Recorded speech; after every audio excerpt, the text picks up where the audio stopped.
I'll have these guys introduce themselves. We have a special guest on tonight that he'll introduce himself here in a second. But I've been starting these off with sort of an encouraging tone, and I don't want to stop that. So I want to read a post that I saw, and to my friend Mike Bugg, my apologies. It's very American, like USA kind of thing. Mike's Canadian. I wouldn't expect anything less. He'll explain why he's Canadian in a second.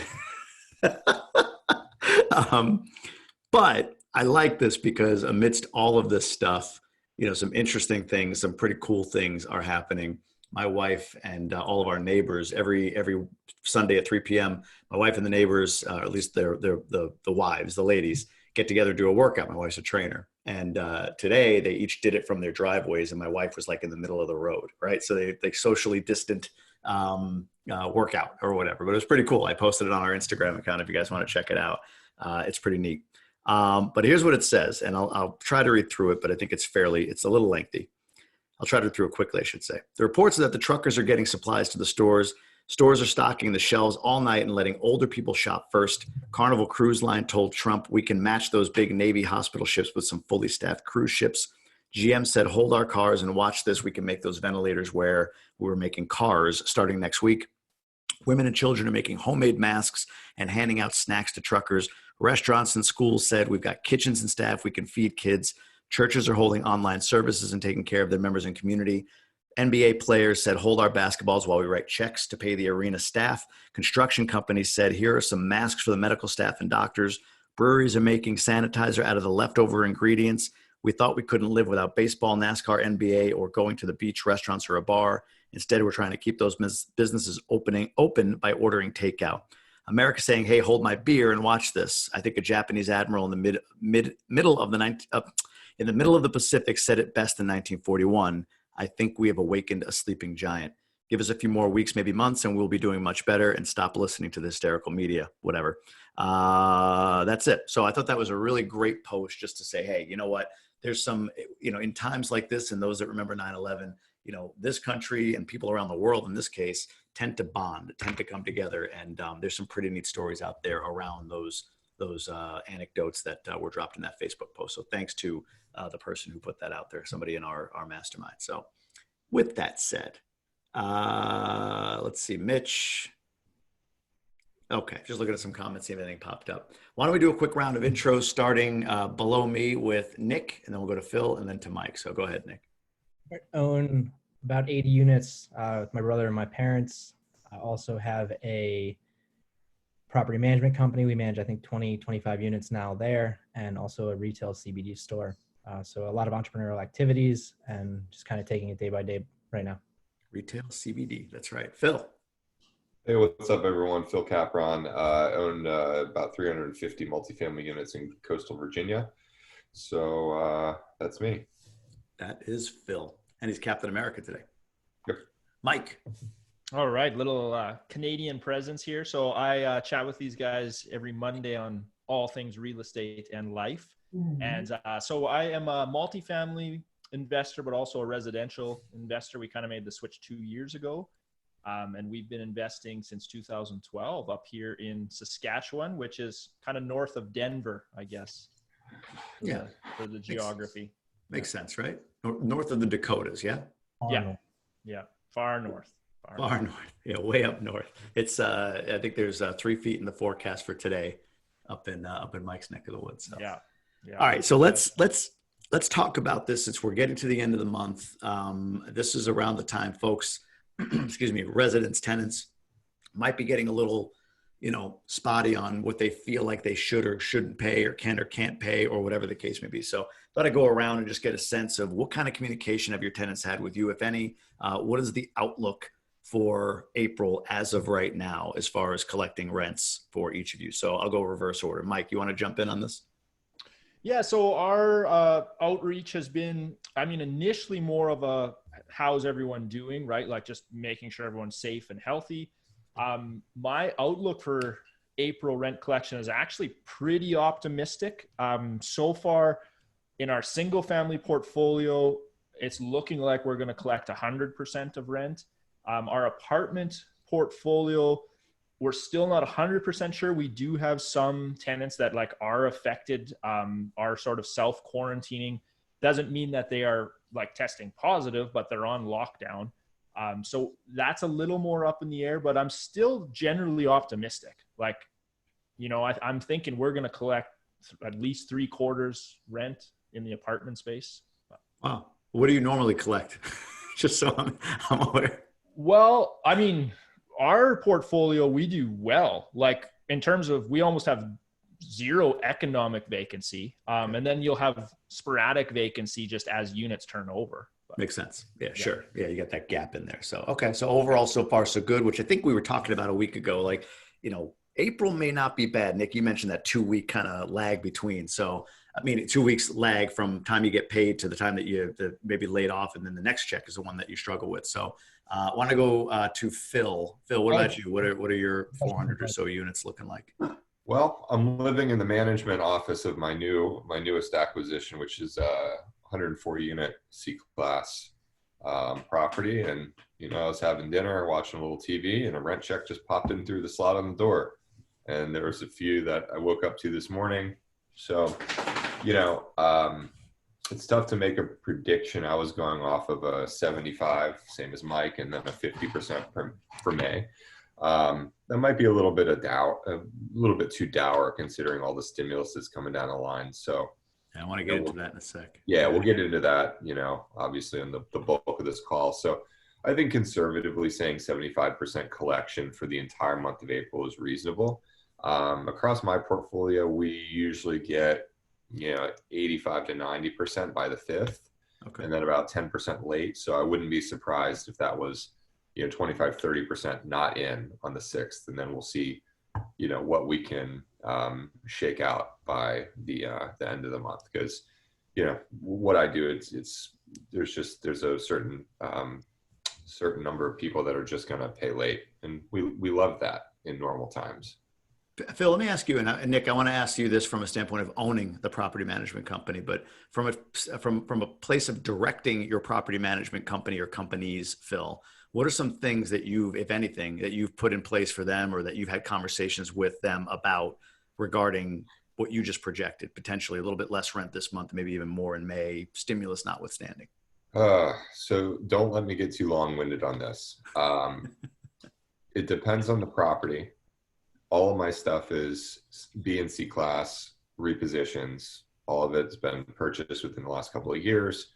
So there's still some tenants that aren't where we want them. You know, there's a lot of what we call loss to lease, which is a difference between the actual rent that's on a person's lease and what we would rent it at quote unquote market value if it was to vacate it and we were to rent it in today's market. So what I've instructed my managers is that it's going to be a tenant by tenant basis, but I'm open to refinancing leases in a way that's a win-win, particularly for some of this, the project I'm sitting in right now. The plan is that we're either going to refinance and sell it within 3 years. So to maximize the NOI, we need the rents to be as high as possible. We just closed on the thing. So the month of April, we've already paid our mortgage through closing. So I'm not super worried about April. If say 10 or 15% of the rental population comes in and say, hey, I can't make my rent of 1,000 just for a round number. For the month of April, you know, that's $1,000 we're out. I would say, all right, I'd be willing to refinance your lease starting May 1, clean slate, security deposit in place for $1,100, which is our pro forma or a little higher than our pro forma for that unit type. So as soon as we pass 12 months on that, we've gotten essentially to our goal, and we've probably retained some otherwise good tenants. If the tenants aren't good, then we'd rather have the unit, make some renovations, and then re-rent it when all this kind of blows over. But I see this as almost as kind of a unique opportunity that maybe we're not going to make a lot of cash flow, but if we can refinance leases, I don't know if that's an accurate term or not. It's just what I came up with for what I'm trying to do. At the tenant's request, we'll start a new lease in May for at or above where my pro forma is. That's a good thing. You know, we don't have to make money these first few months in a reposition project. The idea is to up that NOI so we can get this project, call it 10 million current value. If we can get it up to 12 million over the next couple of years, then we can refinance the majority of our equity out, and our cash on cash is phenomenal. So I'm looking at it that way as like a win. So I'm going to stop right there because I told No, you I like to go long on this. First So of all, refinancing leases, strategy. great term, great term. I can actually see Here that first. catching. It's burr. It's any of these, Yeah. right? Like you're putting a term on something, coining phrases. That's what Phil does. So I love it. I think that's a great point. And secondly, I think that's great direction. Real quick on late fees, maybe you mentioned, but late fees, what's your direction to your property management on that? If people are going to work with us, we'll forgive them, and check with your management, your attorneys on all this. This isn't advice, because you have to treat people equally, right? You can't play favorites. You can get into trouble by doing that. But basically, if somebody's going to be awful and make us go to the mat with them and say August, it'll probably be before we can evict anyone the way that this is looking, Yeah. I'm taking your ass to the cleaners. But if you're either refinancing the lease or as soon as your stimulus money come in, you're working with us, I'm going to find a way to legally make that go away. Just for whatever it's worth, two things. One, taking your ass to the cleaner sounds way better when you have that beard. So it's just more effective. Yeah. Just, But it's just like, a thought. dude, it was 90 degrees today. Look how burnt I am. You can't really see. I'm Yeah. fried from being We were on the wondering flat. where you were today. You We're saw trying to those reach. fish. You saw those fish I was pulling in, man. Yeah. Hey, the second thing is Zach Karam. Sorry if I'm saying that wrong. Zach makes a great point. You had naked leverage last week. You've got refinancing leases this week. You're just like bang, left and right with these terms. So congrats to you, man. You're becoming niche famous around your term coinage. Cool. If that's the right phrase. All right, Yeah. Nick, I forgot the first part of this. Your update on incoming rents, what that's looking like. And then I'm curious about your take on, from a property manager's perspective, kind of what we were talking about with Phil, what you're doing. So for rents coming in, I'm expecting about 10% lower than what we typically pull in, which is usually around like 94, 96% by usually the 15th. We have probably 10 units a month that pay late. It just kind of happens, and we're okay with it because of late fees. Sure. Overall, I think what's coming in right now for rent is standard. People that pay early are paying early. Some people that don't pay early are paying early. So I'm optimistic that it's not going to be that much of a hit. I do think May, although timing with everything May might be fine. So the stimulus checks coming out, unemployment kicking in, all those benefits that are going to help the majority of my tenant base. I'd say 70% of my tenant base is still working. They're mainly essential. Though we do have a large section that is not. And then from a property management perspective, I would say that you're going to have to waive the late fees. I think it's the logical thing to do because typically the late fee is what we collect. And I keep that money because it's a pain in the ass to get the money after they're not paying already. So sometimes it's a couple hours to get a check, and that's like $10 an hour if it's a $30 late fee on some of these leases that we inherited. So I think it's the best thing to do because the people that are going to pay are still going to pay. I think that your tenants that are going to fall behind would have fallen behind anyways. Like we had a lady that we were taking possession on the day the courts closed. Like we already had the original judgment, and now this lady's going to be there for like 3 months. He's not paying. I've got 2 of those. It sucks. We were 3 months into the UD and finally had like they're going to get put out, and now they've probably got another 4 months in there. Easy. So frustrating. And then that's on a little 20-unit building, so it's 10% right there that I'm just down hard. Yeah. And it's tough. I mean, the margins are getting thin. Like if you're losing 10, 20% of rent, like that's typically what I'm living off of, right?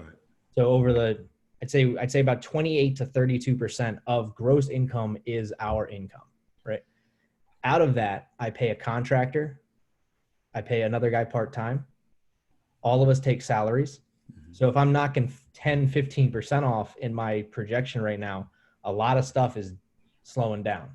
Like it kind of why I'm already taking less, kind of living as low as I can income-wise for what I'm getting out of the company.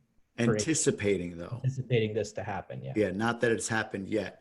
And so I want to talk about the stimulus and how you guys are leveraging that, or if you are, your tenant base. It's everybody knows that, you know, about 100% of our tenants are going to get this check. They qualify. In other words, you know, what are you doing, if anything? You know, how are you leveraging that if you are? But before we do, there's a question that popped up that says, I spoke to my tenant on a single family rental in Michigan. They outright said they can't pay me. They said they have no money. How do I try and work with them, given that I can't just kick them out? They were already behind on last month, and we started the eviction process, but the courts were closed. We couldn't do anything. So maybe that question's a bit deeper than just, because we talked a little bit about what you can do, refinancing the lease. You know, so this is a single family though. It's like, you know, it's one or none. But the other part of this question, maybe a little deeper, is how do I ensure I don't default on this thing, or what do I do? How do I work around this? So anybody that wants to take it, I'll let you jump in. So first off, why are they not paying? I don't see the question. So if you get an It's answer in the Q&A box. Yeah. in the chat. Now Q&A. So if you hover to the bottom, you'll see a Q&A with a little one on it. Yep. There it is. So I would find out why they're not paying, because this is a tenant that would have fallen behind anyway, obviously, because they're already falling behind. I would then figure out the exact timing of when you think they're either going to A, get unemployment, or B, get their stimulus check, or both, and negotiate with them that you're going to give them the option of staying and not following through. If they start giving you money, then reevaluate after the courts open up. Probably what I would do. There's really not a ton of options other than figuring out when they're getting money and trying to get the money. Yeah, I don't know, Mike, I know you're in a different space, but any thoughts on that? Because you do single family as well.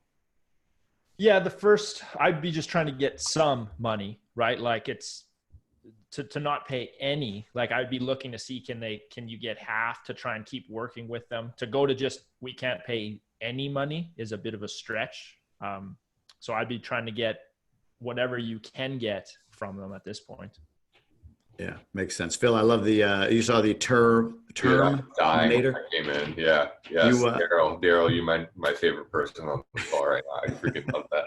Just so you know, man, you replied just to us. He didn't see or love it because you're not. Oh, really? Oh, okay. Well, yeah, I love that. Heads up. So let me answer from some personal experience on this this issue, and it's a tough one. I was talking about 2 tenants of 20 is what I'm dealing with, and you know, my initial thing a few months ago when this is going down, they cost me a really primo loan, a great Freddie Mac loan I had keyed up, and they dropped me below my required occupancy due to their non-payment. So they've literally cost me, I mean, well into the tens of thousands, 30, 40, 50 grand, especially with the way rates are moving. So I was freaking pissed, and I was going over there to bang on their door and, you know, give them, you know, my 2 cents. And then I thought about it, you know, I don't know these people. I don't know their situation. So I came at it from a different perspective, and went and did my own research to figure out what organizations in that city there were to help people.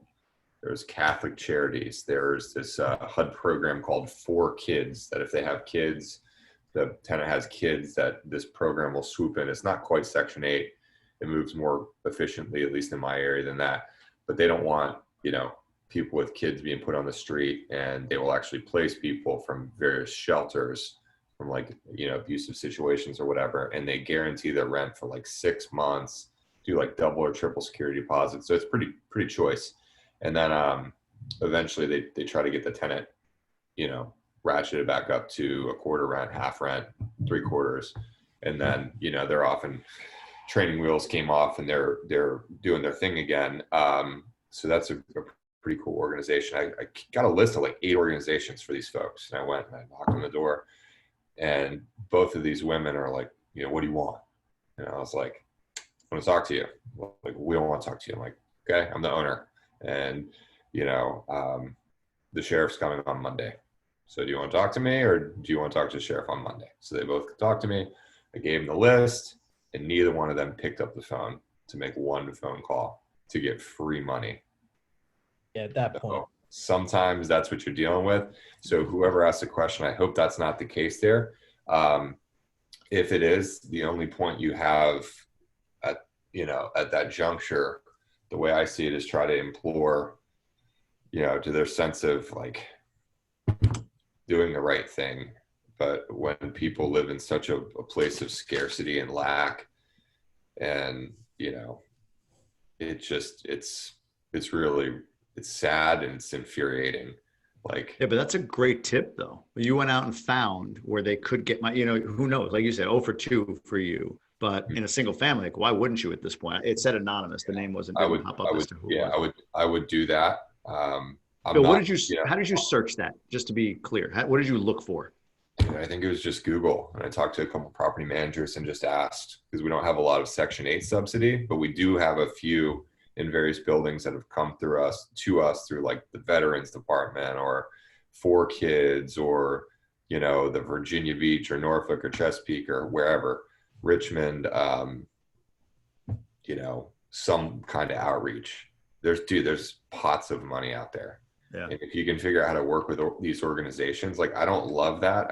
I'd much rather have market tenants, but I'm not too proud to ask if it's a matter of making, money for my family or, doing right by my investors. I'm going to do whatever it takes. And I think you know that about me. Yeah, absolutely. But yeah, I think Google's a good place to start. Okay. And I'll just jump in for me on this whole topic, and then I want to get into the stimulus just to update on my situation. So we have not had anybody tell us they can't pay rent. In fact, all indications that we're going to collect all of our rent. Most of our tenant base is fixed income of some sort, or school teachers or something like that, where they're going to get paid. We had one lady, this is back in one of our New York apartments, that asked for or advised us that, hey, I'm good for now, probably the next 2 months, but I don't know after that. So my wife and I were talking, like, do we chop it down a little bit over the next couple of months so she can like ride it? And I was like, I said to her, no, just, if she can pay this month, pay this month. If she can pay in May, and then we'll see what June is and deal with it at that point. It's really kicking the can down the road on it, but potentially, or it might be, no issue. So that's really it. We've been so far fortunate, and we'll see what rents come in by the 5th or 6th. But yeah, right now it's so far so good. I'll keep fingers crossed. So this stimulus, and I want to take this in a couple of ways. So I want to get your thoughts on how it impacts your business, how you're communicating with tenants. And there's a question that popped up about landlords banding together to approach the government with some sort of rent reimbursement due to the suspension of evictions. But just with this whole thing, how maybe SBA programs play into it or whatever. But let's start with, for you two guys, Phil and Nick, and then Mike, I want to get your thoughts on the Canada market, what's happening up there. How are you looking at this stimulus for your business from a tenant communication standpoint, or are you at all? It's just like, hey, it's coming. We know it's coming. We know they have the money. We're going to expect them to pay. I'm just kind of curious what you're doing. So Nick, you want to start? Yeah, I'm just learning as much as I can about it for passing that information on to the tenants. I think that that's kind of our responsibility now as managers of investment properties. So I have links to send them. I had one tenant reach out. He offered to work for me for free to like make up money for the rent. But I advised him like kind of better options for him to do, places that he could apply, like places that I know in the area. Like, we have a lot of warehouses. So Amazon warehouses are hiring and paying pretty well. So send him a couple links, send him the link for the unemployment. And then today he actually texted me that everything's going to be fine, especially with the stimulus check. He's going to be ahead on rent after everything is all said and done. So that was a positive. Just kind of being proactive and making sure that they have the information that we have, because although I'm home most of the day trying to avoid the news, but I still get the news, they might be at work all day. So kind of doing the upfront work for them is the best thing for me to do. That makes sense. How do you make that communication without making it like, hey, I know you got money, so you're going to pay the rent? So basically, I have really good relationships with most of our tenants. So like a lot of them are kind of long-term, or I get to know them pretty quickly. I try and remember as many of the names in the family as I can. So talking to them about like making those connections with them initially. So that helps me on the back end with these types of negotiations.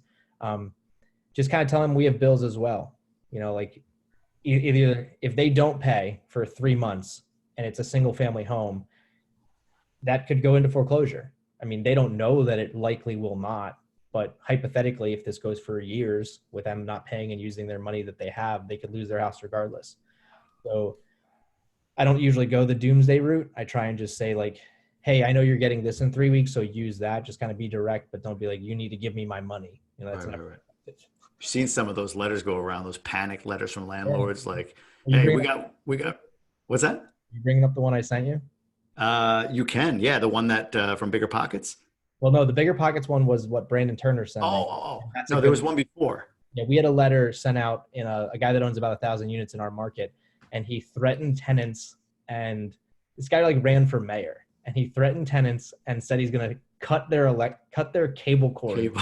in the common area That's and right. not let the cable companies come back in. So they're going to lose their internet, they're going to lose their TV cable connections.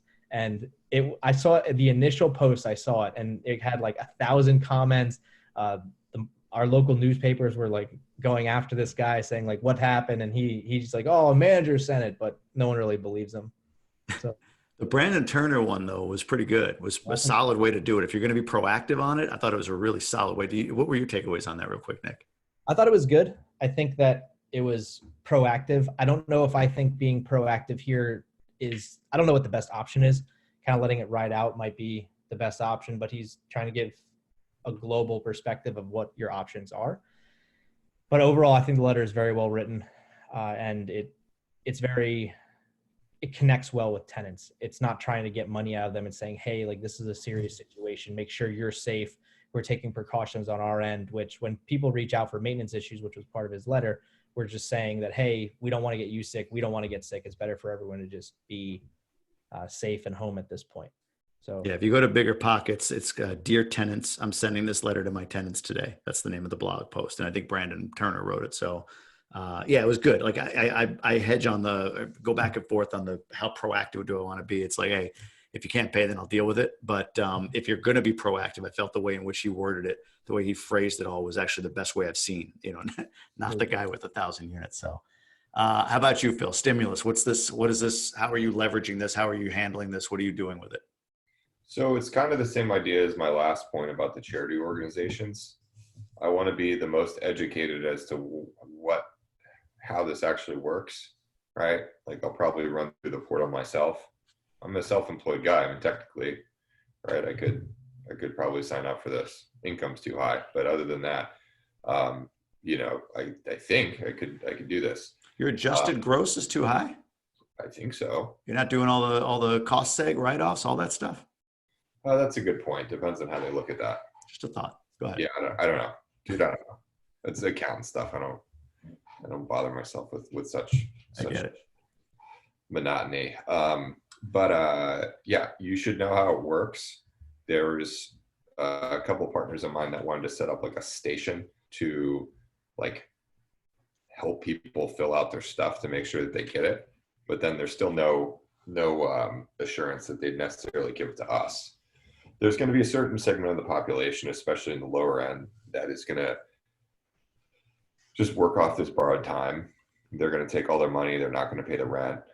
And then they're going to deal with it when this process ends. And that sucks. And there's just a certain segment of the population or, percentage that's the way it's going to be. But most people I expect are going to do the right thing and they're going to pay without even asking.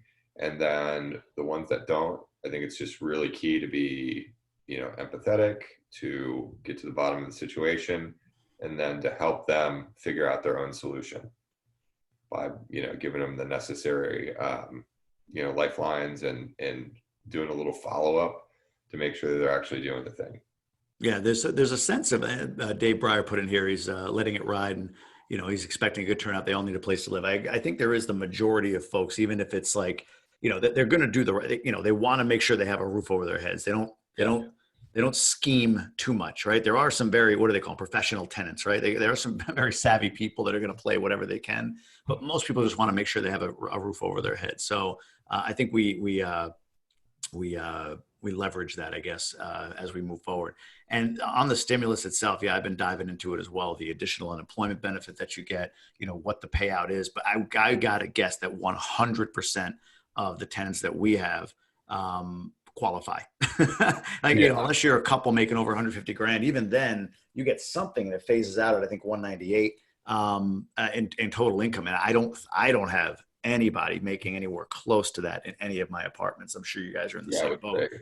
So yeah, I mean, they will be getting a check is the point, or deposits into their account. So yeah, there's definitely funds now, especially, yeah, I mean, you're talking, married couple getting $2,400. That's 2-3 months rent if they wanted to just bank that, right? So it's doable. But Mike, I'm curious, up in the Great White North up there, what's Canada doing? What kind of things are happening up there?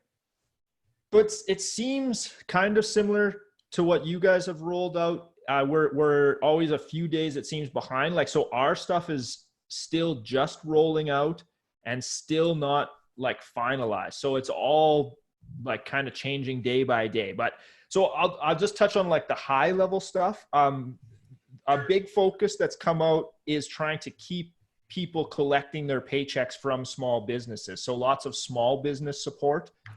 So they just announced like 75% wage subsidies for small businesses and grants for small businesses, sort of guaranteed loans by the government. So they're trying to take the approach of keeping people employed, even though small businesses are being hurt so much. Mm-hmm. But then direct for the potential like tenants and for everyone, they're rolling out like an emergency care benefit. It can be like up to $900 bi-weekly, enhanced childcare. They're putting freezes on like student loan interest payments, deferring tax filings. So that's kind of our stimulus package. Canada-wide, it's like $200 billion. So Sorry, I was trying to figure out how to share this, Jamie, on my phone. I keep accidentally turning on. Sorry, Mike. Yeah, no worries. So, I mean, that's proportionately to our population, like it's similar in terms of ballpark numbers, like, cause we're 30 million, you guys are like 300 million ish. So. Yeah, that makes sense. Yeah, I guess so. Right. So it's about 10 times, 10 times less, right? 10 times bigger. And, yeah, a lot of similarity in deferring the filing date for taxes. There's a few different things in there. It sounds like that's happening in the U.S. Phil, I want to bring you in on this because somebody mentioned a moment ago. I can't see where it is, but about upping the stimulus bill to $4 trillion to expect rent for the next 6 months. I don't know if that was a joke or if it was real, but I responded, "Woof." Good thing we own real estate.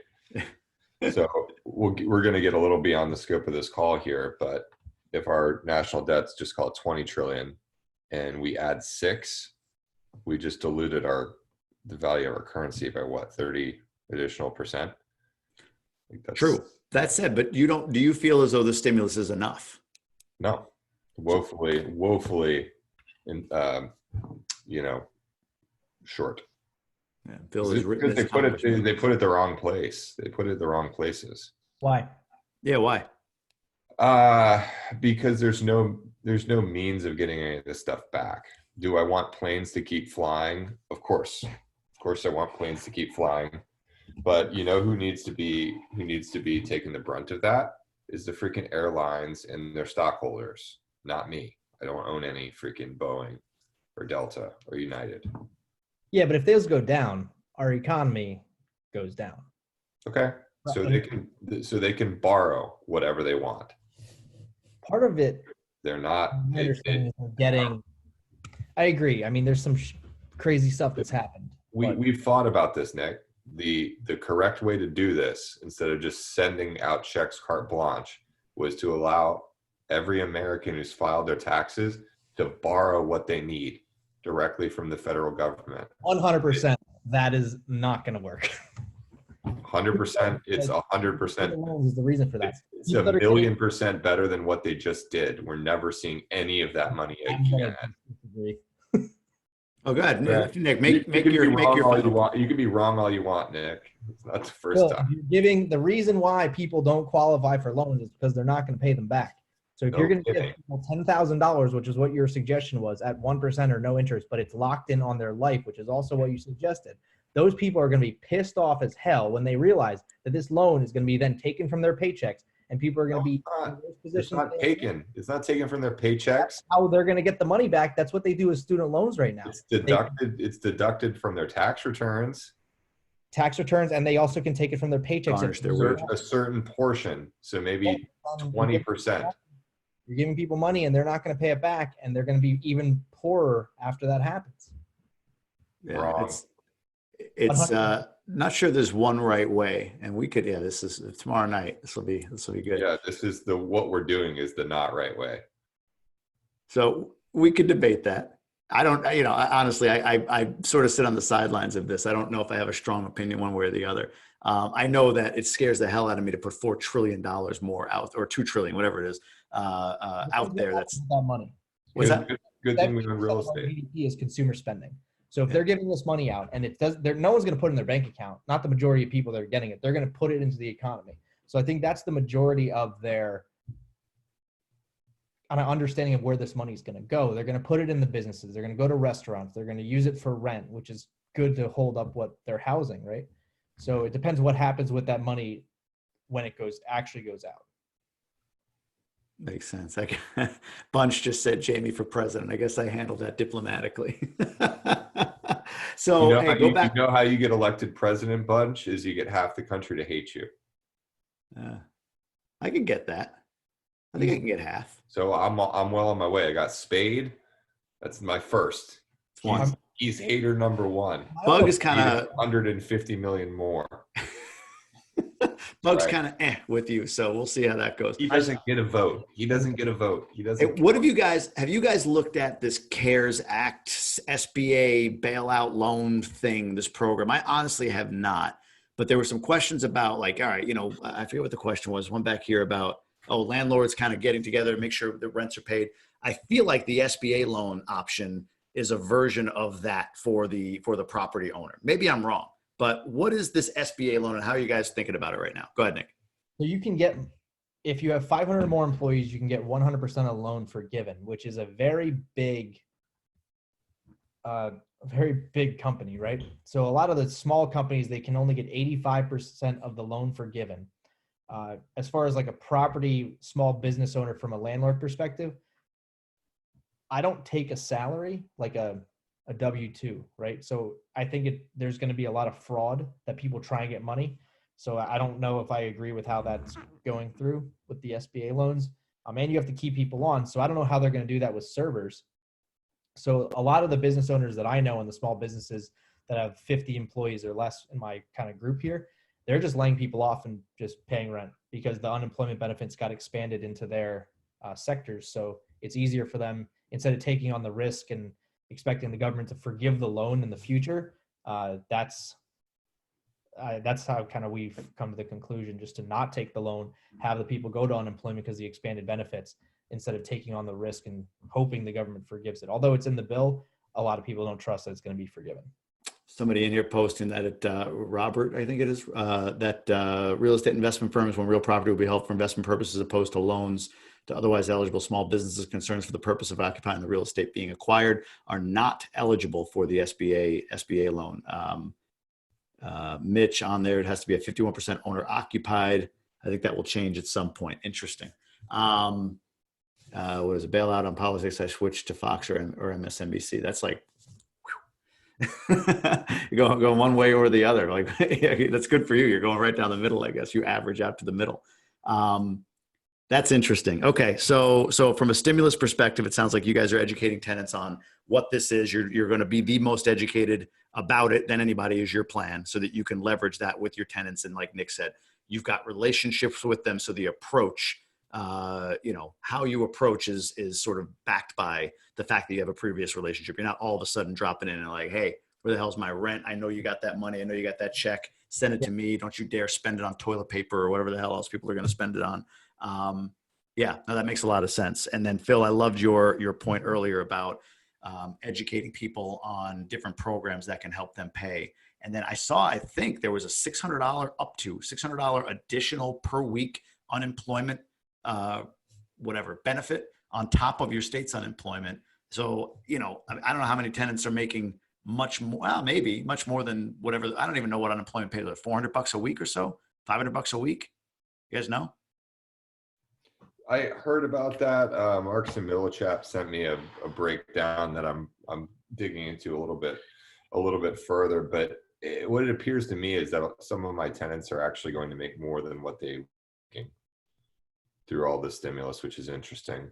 I imagine that there might be some discrepancy based on where you are and stuff like that. It's weird. So that's all I got. It's too fresh. There's we're in the fog of war. We don't really know what's happening. Yeah, it's interesting. Super put a question. Do you guys know, I mean, this is a sidebar, but anything about credit card payment relief? Anybody hear anything about this or no? No, I've seen some petitions online. I think they're not going to go anywhere with them. Okay. Yeah, I don't know anything about it either. Sorry, Super, not too educated on that part of it. So why don't we take a turn on this? Where are we? Oh, we got about 15 minutes left. So Nick, you have been for a while talking about what's happened in Mike's neck of the woods up in Saskatoon, good old Saskatoon, Canada. Everybody knows where that is, right? Absolutely. Yeah. North of North Dakota, east of the North Pole. But everybody, you've been talking about what happened up there as like I don't want to say like a precursor, but like a look in the globe, a look in a look at the future of potentially what happens in the U.S., right? Can you explain, well, I don't know how you want to do this. Maybe you can ask Mike to explain it the way you need it for you to make the equivalence, or just explain your point and let Mike fill in what actually happened up there. But I think this was an interesting point that's relevant to this whole discussion. Okay. Yeah. So Mike is the only person that I directly talk to that has seen currently living in a recession within the real estate market. I've only seen the upswing in the United States that the majority of the people I talk to have seen. So he has kind of new loan products that aren't here that are available. He's seen what happened when the market tanks from a very strong market into a bad market. So I think that's kind of, there's so many uncertain things happening right now in the US that a possibility of a recession is getting stronger and stronger every day. And these are some things that we can see into the future of what might be available and kind of have them in our minds to think about and how we can move forward in our own business. So Mike, I mean, if you want to start off with how it was in your market a couple of years ago when it was really strong, and then what happened with the rent rates, what happened to the people listing their properties, and then kind of now what's available and what do you see now? Yeah, so I'll do really high level overview. I'm assuming most of the people watching are in the States. So Saskatoon, like obviously not Toronto, not Vancouver. We are very much a resource-based economy. And we were like booming like 2008, 12, up to about 14. Our GDP was like often like 6+% growth year over year. And then around sort of 2015, kind of the taps turned off. And when you think about like investor sentiment, kind of like the psychology of how people behave, when you're booming so strongly, you'll go through different phases of like enthusiasm and then greed. And then when it's peaking, you'll get delusion. And the top point is where everyone believes there's a new paradigm. And this was roughly when I was just starting out as an investor, but literally like in town, people would talk about this is the new normal for our city. Things will never change. Radio ads here would be playing Saska Boom. And it was like nothing could be done that was wrong. And people would buy into that. And then all of a sudden everything slowed down. So like oil, potash, uranium, all of our main resources. To give you an idea of like pricing multifamily, say per door, we would have stuff trading at like, for sure over 125 a door for like a 1960, 70 sort of B class that's been updated some. Currently those will trade for sure less than 100. Rents on a 2-bedroom fallen from like say 1250 down to at least like 900. Maybe you'd get 950. And so managing through that, and we would have these discussions on our weekly calls. I guess for me, the learning lessons are like always planning, building buffers in, like when you buy your investment property, how you buy it, what price you pay is so critical. Because I see too many people in markets that maybe haven't had a slowdown, thinking it's always going to be that way. And they are relying on that constant growth to just skim by. And you've got to build those buffers.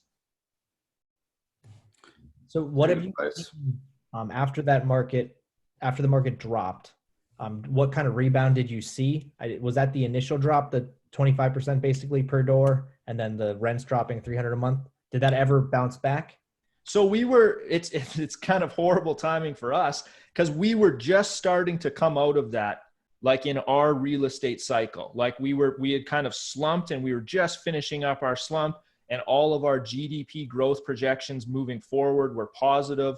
Our vacancy was dropping, our rents were rising, and now we have coronavirus to deal with and oil completely in the tank even more. So that's completely changed all projections for 2020, 21. Wait, what loans were available kind of in the 2010, 12, 14 range? And then what do you see now? And what do you see the Canadian government offering? So this is one, like I know when we talk, we have government insured loans through our Canadian Housing or Mortgage Housing Corporation. And so about a week ago, I was talking to one of my mortgage guys because we're refinancing some buildings, and I can currently get about a 1.5% insured mortgage rate.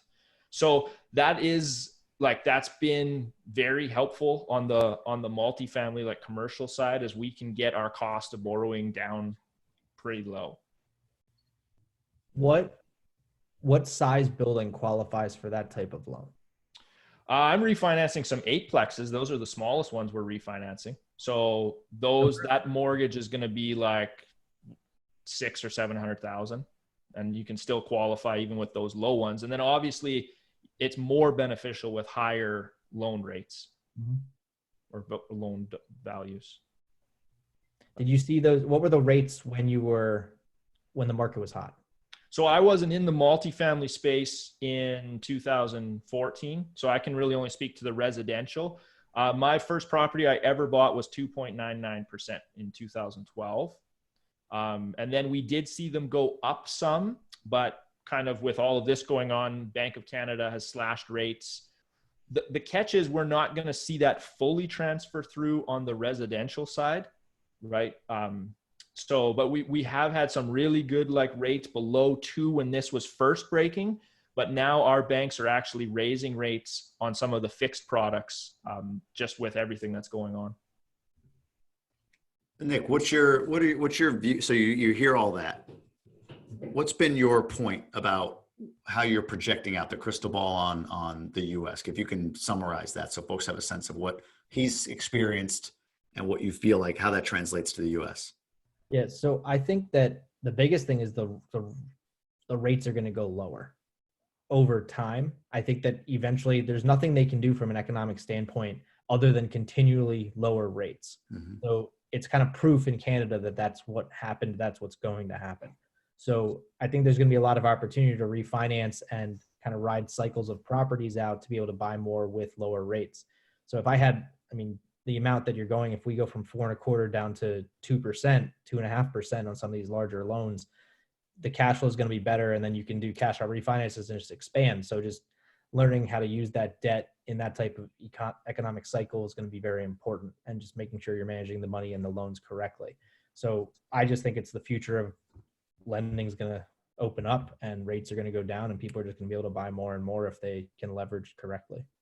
Okay. The question came in on the live stream that we have going with this. And the question is, and Nick, this might be you, but Phil, you're kind of a historian as well. How did the Great Depression affect housing compared to this event? Will there be more renters after this event? Well, or maybe event as well. So Great Depression, how did it affect housing then? And what do you project out, if anything, the impact is on this? Is there more renters after this?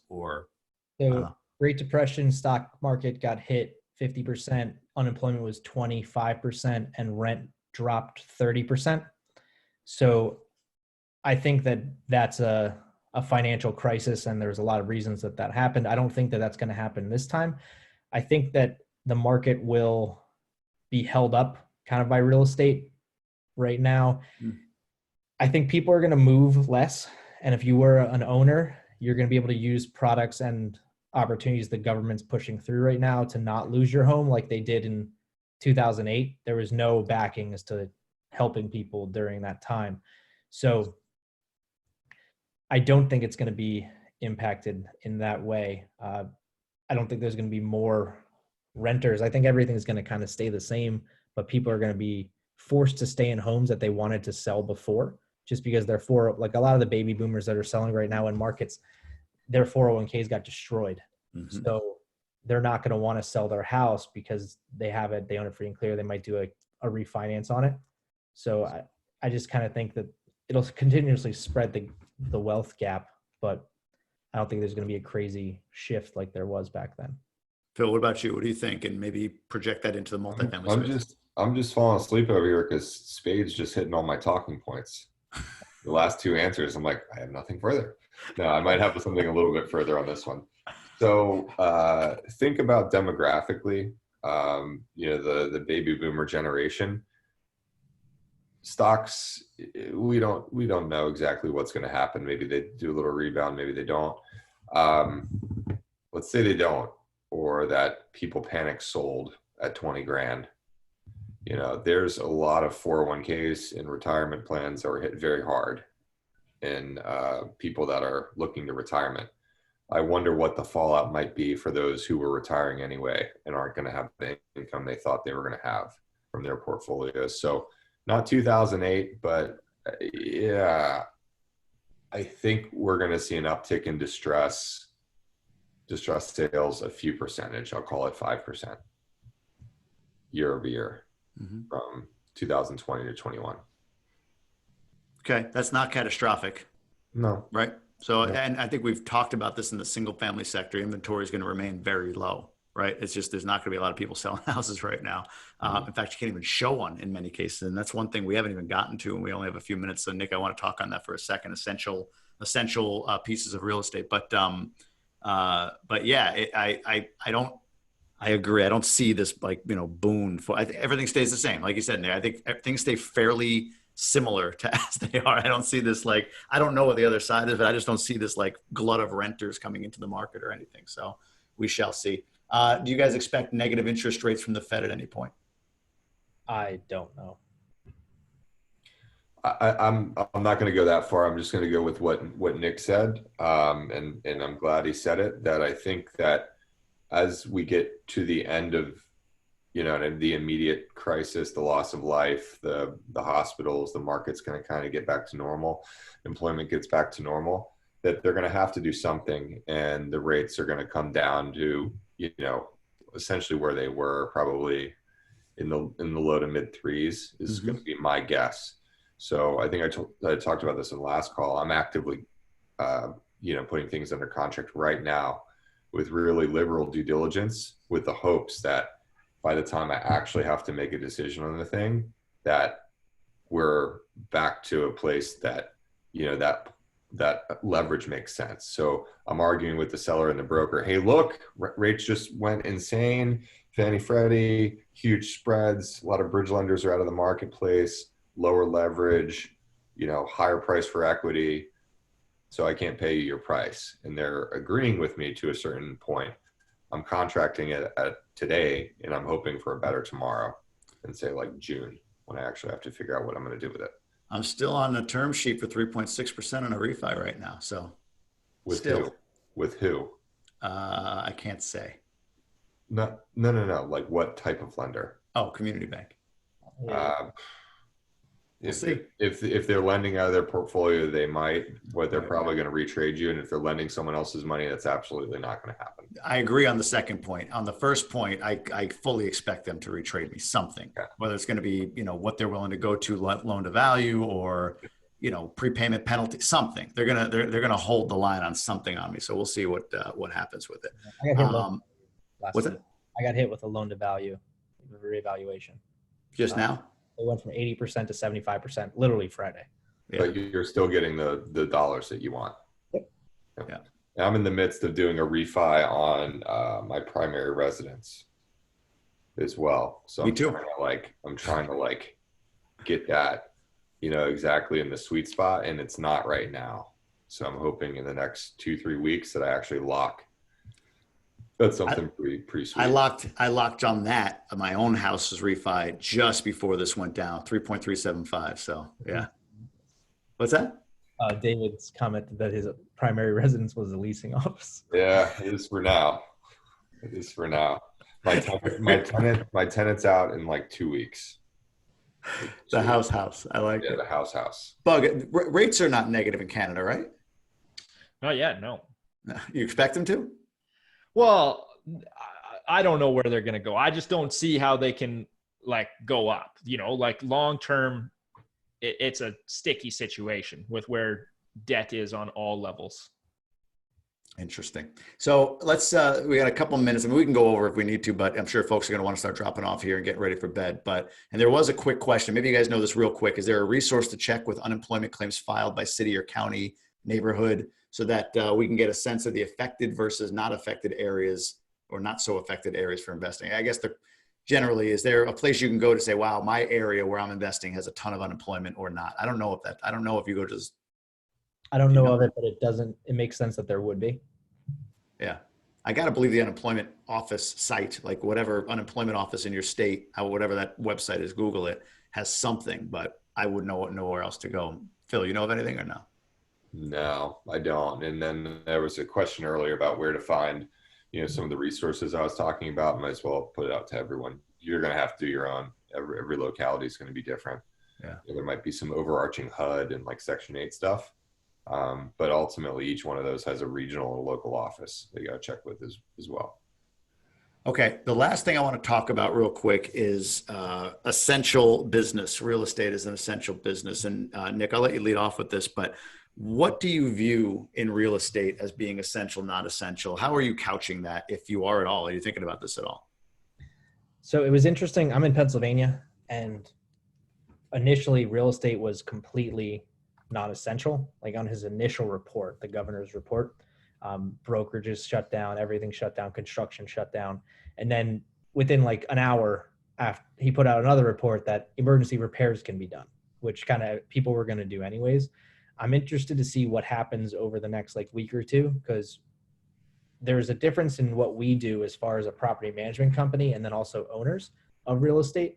I think that my view is that whatever I want to do with my own personal properties, I'm going to go do, especially if I'm alone and keeping, adhering to all the social distancing rules and being safe, especially like on a vacant. But like brokerages had to shut down. So for me, essential business is the emergency repairs that need to get done. And then also I think that showing vacant properties to people that want to lease them is essential as well, because you don't know where those people are in their lives. And I also think showing houses should be essential, because there are people that are homeless that need an apartment, or people that are in between a sale, living in a hotel and buying a new house. Mm-hmm. So if they can't find a new house, it's like, what are they gonna do? Just stay in the hotel and waste all of their savings?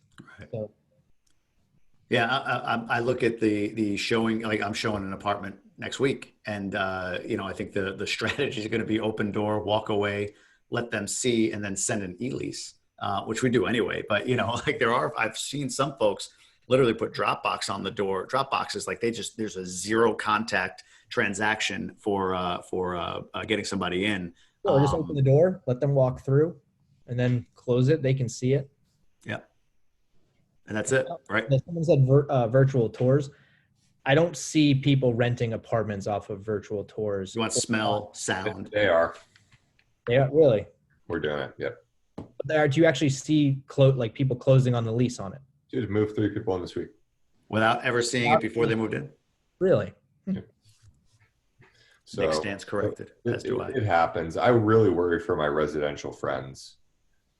My broker agent friends. I mean, they're going to be hit so hard in all this, and a lot of them live very big lifestyles. Mm-hmm. Yeah. My wife ran into one today. He's actually one of our GoBundance guys there, Phil, and he was like, not much I could do right now. I mean, I think he's a fairly conservative guy anyway, but it's hurting. It's hurting people in that space for sure.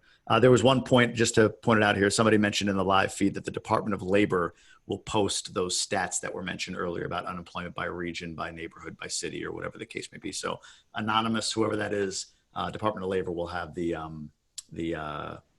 the thing on there. Virtual tours for tenants will fare way better than virtual tours for home sales. Agreed on that. That's a fair point because people can at least drive by your building, hear what the traffic patterns look like, get a sense of that. So the apartment itself, unless they want to does it smell or there's smokers or whatever. That's what I thought. If it were me, I wouldn't. I'd want to feel, smell, and touch the place. But yeah, I can see where there are virtual folks, people doing virtual. What are your thoughts on virtual? I'm wrong. Everyone is saying it's all working. So Yeah. good. Virtual due diligence. I'm not high on that one. Phil, no. No. Mailing leases. There shouldn't be due diligence happening right now. It's totally unethical to be doing physical due diligence on buildings right now. Yeah. And would you take someone's word for it? No, I took someone's word for it on my first building. Phil, would you give like an expanded due diligence time in the contract and That's then what I'm doing. That's what I'm just doing. do the non-physical first? Correct. I'm doing all the financials and I'm not making loan app until after physical. So I'm like, these contracts I'm writing right now are so like, they could go for months and months and months and months and months and months because I have to do the financial. I check that off that everything's cool on the banks. Then I actually have to get in for the physical once the virus is safe or cleared or whatever the hell. Then I have to make a loan app and there's a particular clause I put in there about what type of loan I'm getting, interest rate, leverage, all that. So again, I'm trying to capitalize on the fear of today's market and hoping that once the dust settles, I got a little spread in there on the terms, at that time. And if not, then either I take it or leave it. Makes sense. Hey, just a quick shout out to you guys. Braden, mailing leases, e-leasing, lockbox keys, virtual tours, got all these ideas from the calls the last couple of weeks and more. So you guys are adding a ton of value to these folks. And we're not done. We have one more week at least. We'll stick with that for now and see what we do. But I think next week's going to be interesting because it's the 5th or the 6th. What's the date? Is it the 6th? Yeah. Rents will be late. Rents will be late this time next week. So we'll know what April looks like when we come in next week and start talking about this. Bug, you're welcome to come back, buddy. You're always welcome. Come on. It's this. I'm gonna make popcorn next time for when these get at it. It's Sunday. This is Monday night, a night early. We're missing Jeff and Julian. You should get Jeff on, man. You should get Jeff on. Let's do the whole pod. Yeah. Look, Jeff's freaking a lot smarter than me. I'll bow out if you want to have Jeff on. That's true. No, I don't want you back. Your face is on the thing. I don't want to mess with the graphic. It's too. But it's false advertising. I don't even have a beard. It's not there is a beard on that. That's a fair point. It is false advertising. But hey, if you're registered for this, you'll be registered for next week. You'll get the email telling you to jump on. We're going to dive into what rents look like. And there's so much happening week to week here. Look, on a promising note, I saw a Stanford University article or video today about this thing maybe not lasting as long as was mentioned. So maybe there'll be some developments to prove and or disprove that over the next week. There's a lot out there. Who knows what it'll bring. So I appreciate everybody jumping on this thing. You guys have any last minute thoughts or anything we didn't get out here? I'll go, Mike, anything on your mind before we sign off for the evening? Any thoughts or? No, right from the start, I always was kind of staying more calm because you don't know. Things are moving so fast. I want to be prepared, but there's no point in panicking. We'll see what April 1st brings and go from there. Love it. Phil? We didn't talk any of the human aspect of this thing, but I invite everyone to look back where we were a week ago, 2 weeks ago, talking about this, me sounding like a crazy person. Still sound a little crazy, but you've been proven right in many ways. I'll agree with you. By this time next week, 500,000 cases in the U.S. I could see that. And probably, I could see that. Probably 5,000 deaths. Yeah, that's possible. Here's the thing, and this is the Stanford article that I liked about it, is when you talk about death rate, they're using tested cases, which are only serious, and then using the death rate as a percentage of that, right? So it's high. It seems high, but really very high. People walking around that aren't cases, right? Correct. But that's that's the sensationalism that comes out there, though, right? It's this how big a number can we get? How big a percentage can we get because it sells freaking headlines sell papers or sell media impressions or whatever the case may be. So I'm very careful with that. And I said at the very beginning of this, the worst projection I saw, which has been modified by the way, was 2.2 million deaths in the US. That's the far worse, the imperial model out of Britain. And that guy also projected 500,000 UK deaths and recently came out and modified that down to 20,000 UK deaths. So the US total comes back down. If you just go with he was projecting 4 times the deaths, call it 80,000 US deaths. Terrible. Way less than 2.2 million. But let's go with 2.2 million. That's 0.5% of the US population. 99.5% of the US population survives it.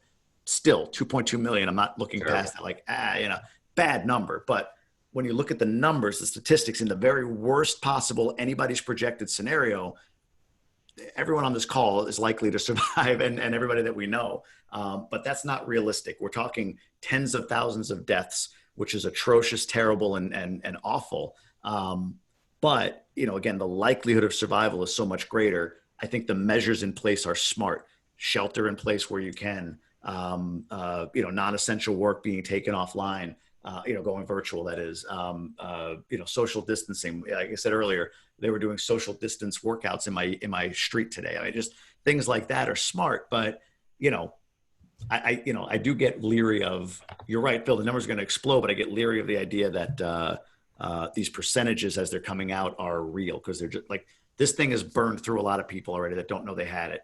And, they're either immune or they're just not going to get it again. So, the stats I get leery of. I guess I'll leave it at that. Nick, what final thoughts, if any? That wasn't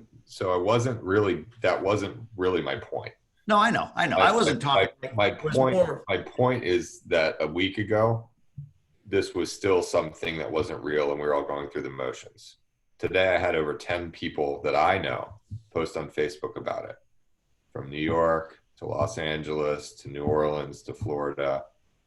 It's everywhere. So by the time we have this conversation next week, expect someone on the call to have it. Yeah, Michigan, I think is the third or fourth. Yeah, I mean, Detroit's been just blitzed by this thing. It's anywhere, especially in a city, high population density, and probably in neighborhoods where people can't just work virtually, right? They're lower income, working class, and they've had to go to their factory or go to these types of jobs. You're gonna see it pop up more. So no doubt about it, Phil. I completely agree with you. Yeah, I got on a soapbox. My parting shot was just to remain vigilant, even though it might not seem like it's that bad or whatever. Like, keep staying the course, because it's bad. It's bad. I don't want to make it not bad, but it's cool. Just I get nutty with the percentages. But go ahead, Nick. What do you got? Just stay positive. That's all I'm doing. That's right. Stay positive. That's all you can do, right? That's all you can do. Guys, always amazing value. We'll get this up on YouTube for folks to view it in the next day or so. Yeah, incredible. We'll see you guys. I'll see you all tomorrow night. See you guys next week. Thank you, everybody on live that jumped on. We had 15, 20 people on live. All these people that were on the actual webinar tonight. Join us next week. Make sure you pop back on. Same bat time, same bat channel. And yeah, have a great night, everybody. Thanks for jumping on, guys. Thanks, Jamie. See you guys. I will see you.